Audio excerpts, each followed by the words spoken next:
général s'est éclaté, Anissé est passé et beaucoup d'enfants étaient des jeunes étaient avec lui. C'est celui qui a créé le carton rouge.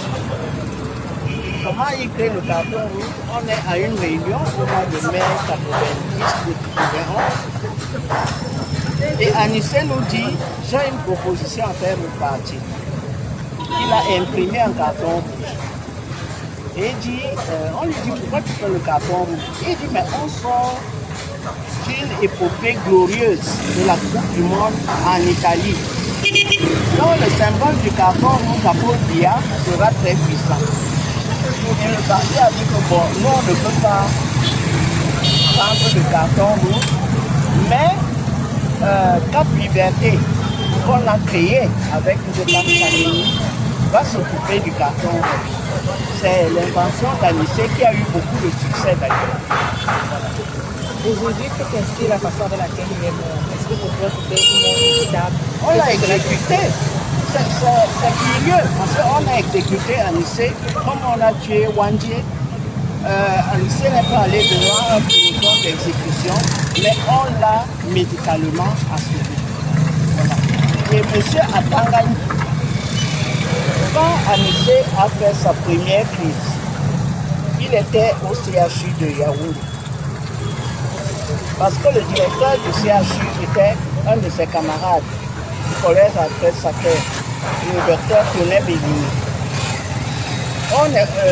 Anissé est aux urgences et quand il se sent un peu mieux, il appelle qui? Atangandji, parce qu'il a habité ce quartier. Atangandji est venu tout de suite. Atangandji a demandé au médecin qu'est-ce qu'il a et les médecins lui ont dit qu'il a des trous dans les poumons. Est-ce qu'on peut arranger ça? Ils lui disent il est tard parce qu'il a plus de 70 ans. Il sera contraint de vivre avec ce fameux appareil.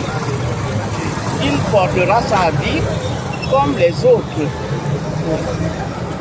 Donc, c'est pour ça que Atangandji était parfaitement au courant de la détresse respiratoire d'Anissé Ekani. Mais comme il fallait abattre Anissé, parce qu'il a porté son choix sur Issa Chirouma, et que toute la famille du P6 a suivi le choix du Manidem, alors il fallait l'abattre.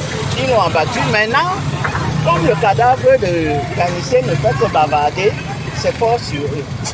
Et il y a déjà des gens qui se désolidarisent. Monsieur René Sadi, qui dit qu'il ne savait pas qu'Anissé était à ce point malade, on n'aurait pas dû le mettre dans une petite infirmerie. Il devait être dans une grande établissement de santé, par exemple à l'hôpital général de Ngousso. Voilà. Donc ils ont tué mon ami à dessein, mon camarade, mon compagnon de lutte, et ils vont le payer cher. Voilà. Courage à vous. Le cadavre